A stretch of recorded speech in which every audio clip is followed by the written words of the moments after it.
시민과 함께하는 정책 토크 사회를 맡은 아나운서 문정현입니다. 다음은 먼저 시장님 인사 말씀을 시작으로 해서 오전에는 우리 공직사회와 허심탄회하게 이야기를 나눴고, 오후에는 또 시민 여러분들과 마음에 있는 진심을 또 나누고자 이렇게 자리를 마련했습니다. 아무래도 운영위원장이다 보니까 교육 전반에 관한 질문을 좀 드릴까요? 그래서 증포동에 아니면 그 구역의 아이들 그 초등학교를 신설할 계획이 있으신지, 어린 아이들이 있는 학교나 또 그런 학교일수록 폐쇄적인 어떤 정책도 필요하고 그다음에 보완적인 것도 필요한데, 이건 물론 뭐 시에서 한다고 다 되는 건 아니지만 시에서도 많이 고민을 해주셔서 좀 더 안전한 교육도시 이천시가 될 수 있도록 어떤 계획이 있으신지. 건립 상황, 만약에 건립되더라도 청소년들 주신 질문은 증포 3지구 여러분들 잘 아시는 지역일 겁니다. 거기가 아파트가 지금 현재만으로도 한 2,700여 세대가 넘거든요. 그래서 거기 이제 초등학교가 필요한 상황이고, 제가 약속을 드렸던 거라 정말 이천시의 의지만 가지고, 이천시의 돈만 가지고라도 그렇게 좀 초등학교를 신설을 하고 싶은데, 그것이 제도적으로 이천시만의 결정으로 할 수가 없는 사업이라는 겁니다. 그래서 그 점을 좀 우리 저나 이천시는 그러한 의지가 있고, 더군다나 지금 교육청과 이천시가 손을 잡고 혁신교육지구 사업을 하고 있는데, 그러한 의지가 있음에도 불구하고 현실적으로 그런 그 장애가 있어서 이렇게 신설까지는 가지 못하고 있는 상황이라는 말씀을 드리고요. 초등학교 학교 시설의 개방 문제는 좀 신중해야 된다. 정말 학부모님들이 동의하기 전에, 동의를 전제로 해서만 개방을 해야 된다는 그 생각을 함께 하고 있으니까 초등학교 학교 내 학생들의 안전 문제 너무 걱정을 안 하셔도 좋겠다, 이렇게 오늘 상반기에 있었던 뭐 이천 하이닉스 원산면 이전 부분, 이전은 아니죠. 다루 그 새로 이전을 하는 부분과 현대 엘리베이터 부분, 그런 악조건에서 이천시가 지금 현재 23만의 인구와 한 배를 타고 있습니다. 이런 부분에 이제 시장님이 앞으로 이제 계획을 우리 아까 영상으로 보았는데요. 근데 이 부분에서 좀 한 가지 말씀을 드리고 싶은 게, 그 제 입장에서는 좀 세일즈 행정이 좀 필요하지 않을까. 다른 시군과 지금 현재 저희는 경쟁을 하고 있는 거거든요. 저희는 이제 이 동영상을 보니 이 내실 행정에 대해서는 정말 뭐 칭찬해주고 싶은 그 객관적 입장에서는 그렇게 표현을 하고 싶습니다. 하지만 우리가 바깥으로 나가는데 안으로 들어오는 이런 부분은 규제라는 핑계로 지금 세일즈 행정, 이게 부족하다라는 말씀 한번 드려보고요. 지금 서울과 상당히 가까운 거리지만 이 행복지수, 그러니까 서울과의 우리의 도심지로는 상당히 부족하죠. 얼마 전에 광교로 갔다 와봤지만 주거지가 50%, 그 다음에 녹지, 공원이 50%죠. 이렇게 생활 패러다임이 바뀌는 이런 이제 시점에서 한 예로 들으면 이제 여행의 패러다임도 이제는 예전에는 그 뭐 김병만의 오지 탐험 이런 데였지만, 지금 현재 시민분들이나 국민들은 이제는 도심지에서 시간을 보내는 이런 이제 예전처럼 싱가포르나 홍콩이나 이 도쿄나 이런 데로 이제 그 트렌드가 바뀌고 있습니다. 거기에 저희도 발맞춰서 그 포커스를 맞춰서 외부 관광객들을 유치해야 되지 않나 말씀을 드리고요. 상당히 이천에 관광 자원이 많습니다. 근데 예전에 이제 용인 같은 경우는 도심지가 되면서 그 자원이 다 없어지는 이런 경우도 많이 봤는데, 이 부분도 한번 말씀을 드려서 우리가 관광지를 그 자산을 지켜 역사를 이어가는 부분에 또 말씀을 드리고요. 그 강연리라는 그 구 지명인데 그 의병 전적비가 있습니다. 이렇게 1,800을 위해서 역사관을 지으면 또 하나의 또 우리 이천이 관광지가 경기도하고 경기도에서도 저희 이천의 이러한 부분들, 기존에 있던 기업들을 확장하려고 해도 법이 그것을 제한하고 있어서 오히려 장애물이 되고 있으니까 뭐 SK 하이닉스뿐만 아니라 같이 말씀 주셨던 현대 엘리베이터도 역시 다른 곳으로 갈 수밖에 없던 그러한 부분들을 지적하셨고 해서, 사실은 그 과정에 우리 경기도지사님하고 우리 이천은 이렇게 길쭉합니다. 남북으로 길쭉한 모양을 갖추고 있어서 그냥 대충 보면 반 정도 위쪽은 저희들이 수질 보전 특별 대책 제2권역으로 되어 있습니다. 규제가 굉장히 심하고요.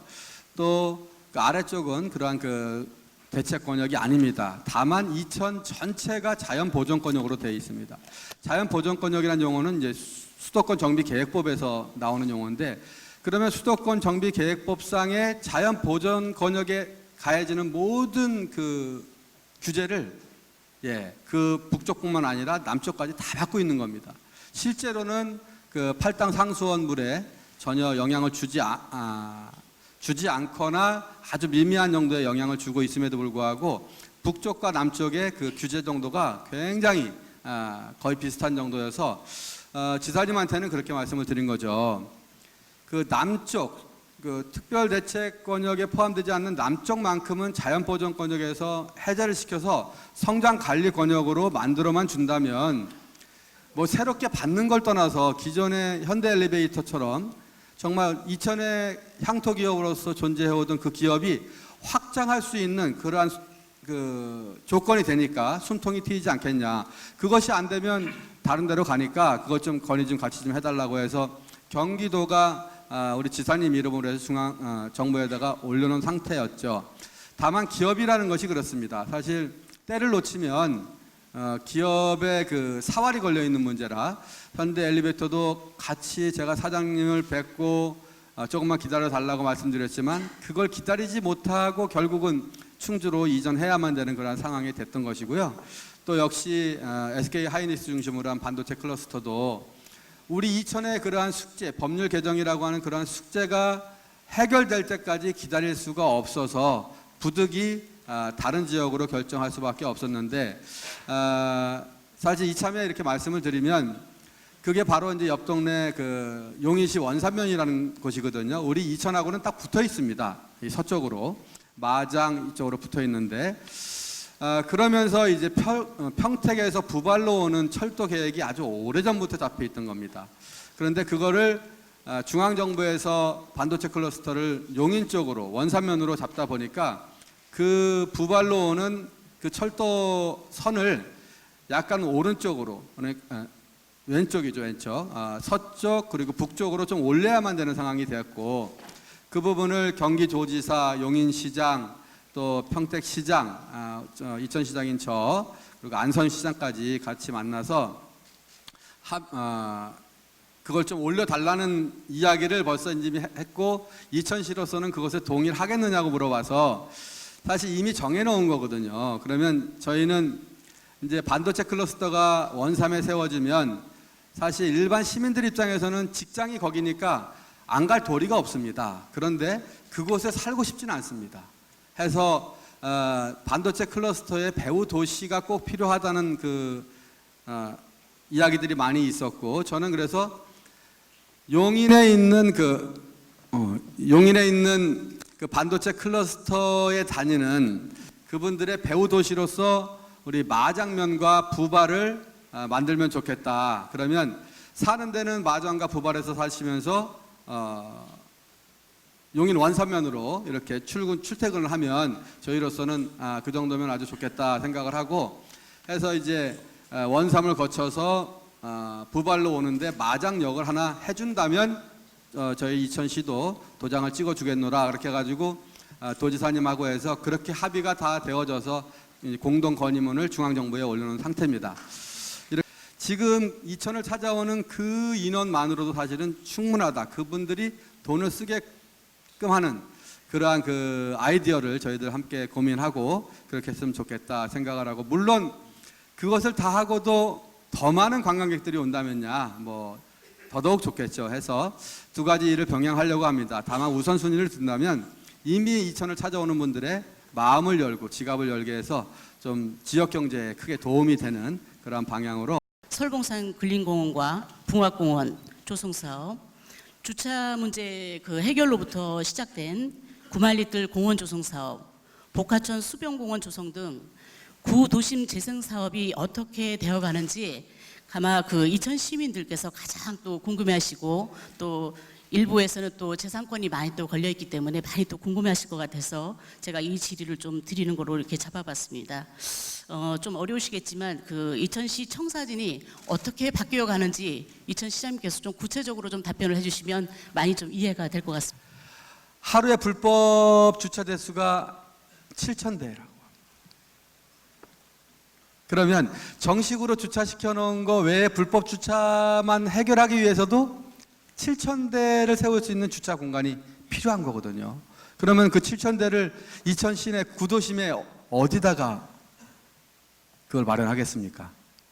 결국 그 구도심, 원도심 안이 아닌 바깥이 될 수밖에 없고, 제가 한번 취임하고 나서 헬기를 타고 이천 전역을 한번 돌아봤거든요. 근데 구말리들이 제 눈에 들어왔고, 거기가 정말 우리 이천 시민들의 정주, 여기 이천에 살고 싶다는 마음을 거기를 어떻게 만드느냐에 따라서 크게 달라질 거라는 게 분명해졌습니다. 그래서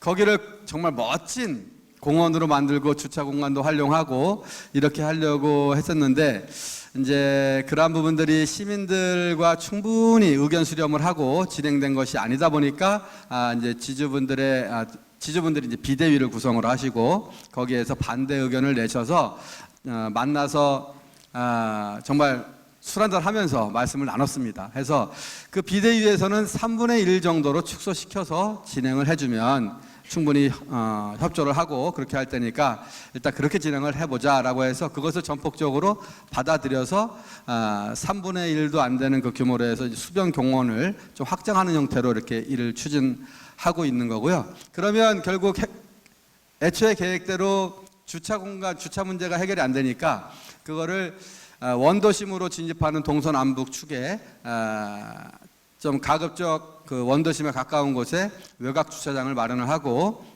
아까 말씀드렸듯이 그 이동성을 확보하기 위해서 셔틀버스를 이렇게 만드는 것으로 그렇게 계획을 변경을 하게 됐습니다.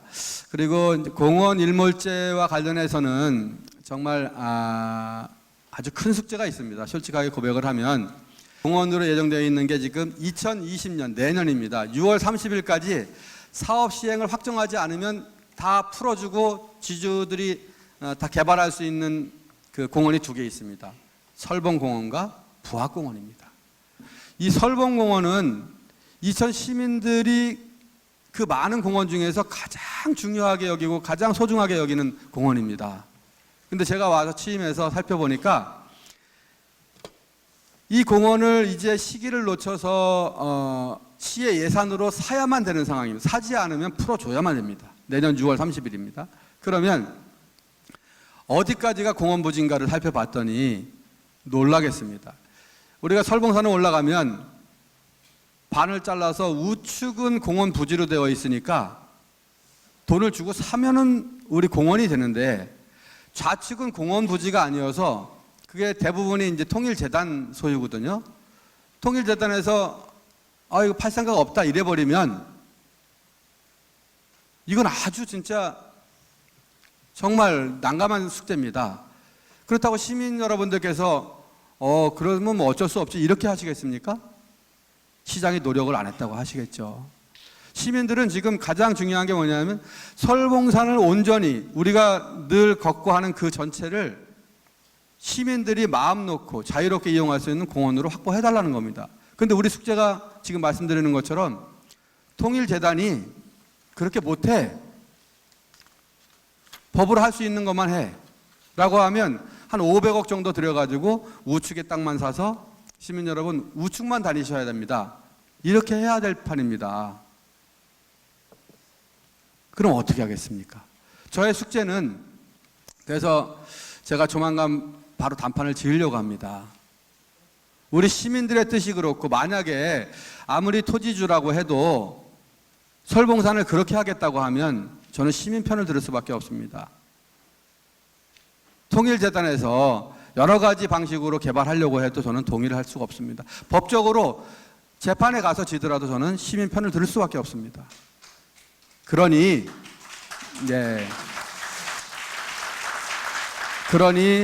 재단에서는 이쪽 것까지 다 우리 이천시에게 감정 평가해서 팔도록 그렇게 하시면 이천에 있는 다른 부분들을 저희들이 시민들의 동의하는 범위 내에서 이천시가 협조해 드리겠습니다. 해서 단판을 짓고 우리 설봉공원은 우리 시민들의 품으로 온전하게 공원 기능을 다할 수 있도록 그렇게 하려고 합니다. 이천시는 만 9세서부터 35세 청소년과 청년 수가 2019년도 기준으로 7만 875명임에도 불구하고 이천시 전체 인구 수 대비 33% 청소년과 청년으로 구성된 시임에도 불구하고 지속 가능하고 종합적인 대책이 좀 부재한 상황입니다. 올해 2019년도 본예산 연령별 예산 분배를 확인해 보면 중장년층이 741억 정도 되어 있고요. 그리고 청소년과 청년들로 분배되어 있는 게 80억입니다. 유년층들을 위한 구체적인 계획이나 예산 증대 확보 방안은 있으신지 여쭤보고 싶습니다. 해서 사실은 지금 이제 이 9세 35세 청년까지 포함되어 있는 것은 그런 점에서는 굉장히 중요한 지적이시고 정말 이 데이터가 맞으면 정말 더 많은 예산을 청년들을 위해서 지금 배정을 해야만 됩니다. 왜? 청년들은 지금 취업도 힘들어서 결혼도 못 해요. 그래서 아이도 못 낳는 거예요. 그리고 결혼을 어렵게 하더라도 아이 낳는 게 아이 키우는 부담이 되니까 못 낳는 거거든요. 그러면 젊은 청년들한테 아이 낳아라. 정부가 키워준다. 이렇게까지 가야 되는 거거든요. 그렇게 되면 아이 낳는 건 우리 인간의 본능입니다. 그런데 아이 낳는 게 두려운 상황이 지금 문제인 거거든요. 그래서 그 점을 아마 의원님께서도 지적을 해주시고 결국 청년 복지에 더 많은 그러한 것들을 좀 해달라는 충원으로 그렇게 받아들이고 겁니다. 시장님 청소년도 같이 네, 예. 그렇게 하겠습니다.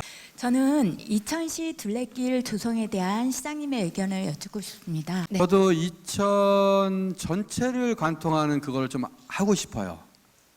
그런데 제주 올레길도 코스가 있어서 한 번에 다 못 도니까 한 번은 1코스 가고 그다음에 2코스가 가잖아요. 그리고 더 여유가 있으면 또 이제 가장 예쁜 데 또 가는데 우리 이천은 일단 면다 14개 읍면동이 있는데 14개 읍면동장님 중심으로 해서 그냥 막연히 그 둘레길이 이렇게 아니라 정말 스토리를 엮어낼 수 있고 또 우리가 피할 수 없는 건 또 가끔 농장도 있으니까 농장길을 걸으면 안 좋잖아요. 그러니까 농장길을 피하면서 그 14개 읍면동의 가장 걷기가 아름답고 뭐 심리적으로든 뭐 저기로든 그 스토리가 있는 것들을 좀 제안을 받고 그것을 연결시켜서 우리 이천 그 전체 둘레길을 좀 완성을 하고 그것을 또 시민사회에 공유해서 의견 듣고 보완할 거 보완해서 하면 아마도 멋진 그림이 나올 것 같고 주민들이 그 길마다 그 잘 알고 있는 주민들 이장님들 특히 해서 그 지도를 그 14개 읍면동별로 둘레길의 그 지도를 만들어내는 일이 일단 선행이 돼야 되고 그것을 합치는 일이 좀 돼야 되겠다. 그렇게 되면 지금 원하시는 그대로 될 것 같아서 그렇게 추진할 것을 약속을 드리는 것으로 답변을